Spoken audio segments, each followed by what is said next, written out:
Okay, Assalamualaikum warahmatullahi wabarakatuh dan selamat sejahtera. Okay, untuk video kali ini, cikgu akan terangkan mengenai tajuk yang terakhir dalam bab 6, iaitu menyelesaikan masalah yang melibatkan graf fungsi trigo. Okay, so tengok pada standard pembelajaran, menyelesaikan masalah yang melibatkan graf fungsi trigo, fungsi sinus, cosinus dan tangent. Okey, tapi sebelum itu, cikgu akan imbas kembali apa yang kita dah pelajari sebelum ni dalam graf fungsi ya. Okey, untuk graf fungsi contohnya kat sini kita ada graf sin ya, graf sin. Okey, di sini awak kena kenal lah di mana kita ambil nilai A, iaitu A ini adalah amplitude. Okey, A adalah amplitude.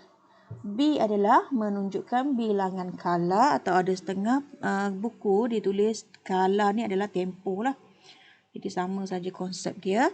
Dan C ni nilainya akan menunjukkan sama ada graf itu akan bergerak ke atas atau ke bawah. Tengok kepada C inilah kita tambah ataupun tolak. C itu nilainya sama ada positif, iaitu lebih daripada kosong, maksudnya graf kita akan bergerak ke atas. Kalau C kurang daripada kosong, graf kita akan berganjak ke bawah. Okey, jadi kat sini ingat balik A itu diambil daripada amplitude. Dan satu lagi untuk penyelesaian masalah senang, lebih mudah kalau kita kenal dahulu fungsi persamaan fungsi yang diberi di sini, iaitu A, B dan C, kamu kena kenal dulu. Contoh ada persamaan yang diberi kat sini, Y sama dengan A cos B X tambah C. So, A ini adalah dipanggil amplitude. So, amplitude diberi pada nilai di sini, iaitu ketinggian graf kita tu. Okey, kala kita. Selain itu, kita boleh dapatkan nilai amplitude dengan menambil nilai maksimum, tolakkan nilai minimum, bahagi 2. Okey, nilai maksimum diambil di sini. Okey, contoh ini 1, nilai minimum dia negatif 1. Jadi kita boleh ambil dan bahagi dengan 2. Okey, satu lagi adalah B. B adalah kala. Okey, satu lagi kalau diberi graf, kita boleh dapatkan juga daripada graf. Maksudnya awak tengok graf pun kita dah tahu dah mana dia punya amplitude tu tanpa mengira lah. So itu salah satu cara. Kalau graf kita susah untuk kita kenal pasti amplitude, kita boleh gunakan formula ini. Okey, yang kedua adalah B. Macam mana nak cari nilai B? Okey, sebelum cikgu pergi kepada formula dia ni. Okey, formula ni berasal daripada mana sebenarnya? Okey, kita tengok balik apa yang kita dah belajar sebelum ni dalam graf fungsi trigo. Okey, contoh kat sini kalau awak nampak ini adalah graf apa? Y sama dengan, ini adalah sin kan? Sin 2x. Contoh kat sini adalah 1, negatif 1, maksudnya Y sama dengan sin 2x. Okey. Start dengan kosong kat sini, bermasuk plus C kita adalah kosong. Jadi tak adalah di sini. Okey, macam mana nak dapat 2 ni? Selain daripada kita boleh nampak daripada sini 2 tu bermaksud 2 kala lengkap. Okey, 2 kala ini 1 kala. Okey, ataupun juga dipanggil 1 tempoh lengkap. Okey, kalau kita nak tentukan daripada formula juga pun boleh, iaitu kalau di sini 2 kala lengkap ini dia beri nilai 360 darjah. Okey, manakala di sini adalah 180 darjah. Jadi kita boleh tentukan nilai di sini, iaitu B kita, dengan cara 360 darjah bahagikan dengan nilai tempoh, satu tempoh yang lengkap, iaitu 180 darjah. Okay, sebab 360 darjah ni memberi 2 tempoh, betul tak? 2 kala. Jadi kita nak dapatkan 1 kala lengkap, kita bahagikan 360 bahagi dengan 180, dapatlah 2. So nilai 2 inilah yang diberikan oleh nilai B kita. Okay, jadi kalau dapatkan B 360 darjah per 2, 2 ni B kan? Jadi kita boleh gantikan ini sebagai B sama dengan berapa tempoh lengkap tempoh, satu tempoh lengkap. Boleh. So inilah formulanya muncul, ataupun cikgu buatlah satu formula untuk kita mudah lihat. Okey, tapi mesti ambil tempoh untuk satu kala lengkap saja. Jadi 360 darjah bahagi B sama dengan satu tempoh lengkap. Jadi kita boleh gunakan konsep ini bila untuk menjawab soalan-soalan penyelesaian masalah.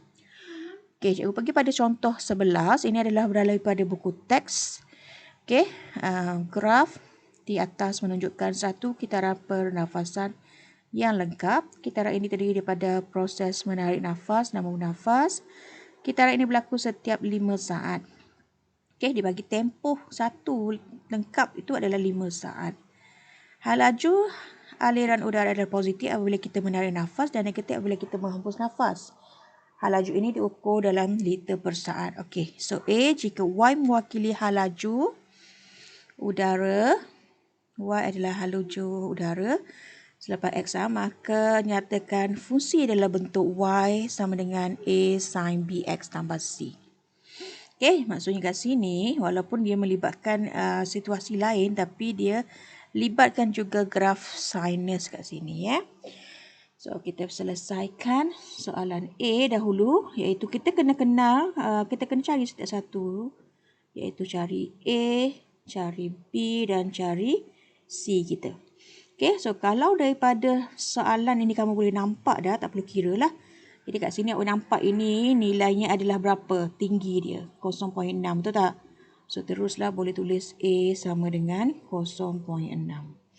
Okey, kalau perlukan pengiraan, kita boleh guna formula nilai maksimum tolak nilai minimum bahagi 2. Okey, atau cikgu tunjuk nilai minimum A sama dengan maksimum 0.6 tolak negatif 0.6 bahagi 2. So ni tolak-tolak tambah dapatlah 1.2 bahagi 2 dapat balik 0.6.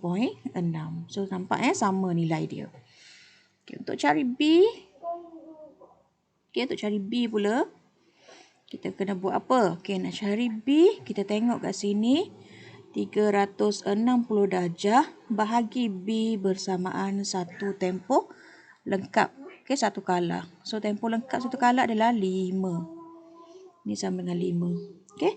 Jadi B sama dengan 360 darjah bahagi 5. So dapat 7 berapa? 72. Okey. Okey. Jadi kat sini kita akan masukkan balik dalam persamaan. Okey, C pula. Macam mana nak cari C? Kita tengok C kita tak ada kan? C kita pintasan X Y kita ni. C kita mula daripada mana? Kalaulah bentuk graf kita ni bentuk macam ni. So C kita di sini berada ni. Okey, kat sini. Okey, itu C kita. Boleh, kita boleh terus ambil daripada nilai kat situ lah. Jadi C kita adalah 0, maka persamaan yang kita akan dapat adalah Y sama dengan 0.6. Okey. Sin 72X. Okey, ini persamaan yang kita akan dapat untuk soalan A. Okey, tengok pada soalan B, berapakah hal laju aliran udara? Hal laju aliran udara tadi diberi oleh Y, betul tak? Okey, dalam liter per saat apabila masa ialah 7. So, masa dia kata tadi apa? X. X kan? Melawan X tadi. X saat. So, X tu adalah masa. Jadi, awak terus masukkan sahaja. Untuk B, nilai dia Y sama dengan 0.6 sin 72 darab X kita tadi yang diberi adalah 7 saat. Nampak so gantikan saja dalam fungsi yang sudah kita dapat tu. Boleh? Okey. So bila soalan melibatkan penyelesaian masalah, mungkin soalannya agak berbeza-beza. Jadi kalau ikut kepada kesesuaian soalan dan ikut kepada kefahaman masing-masing konsep asal fungsi trigo ni. Okey, jadi cikgu nak kamu cuba soalan latihan dalam buku modul untuk sesi tutorial yang seterusnya. Okay, ada masa lagi untuk selesaikan dua soalan dalam buku modul. Okey, dan cuba soalan 6.2C juga untuk sesi ini. Okey, sekian cikgu akan Kita ada masalah, kita bincang dalam sesi meet pada masa akan datang. Okey? Assalamualaikum dan selamat sejahtera semua.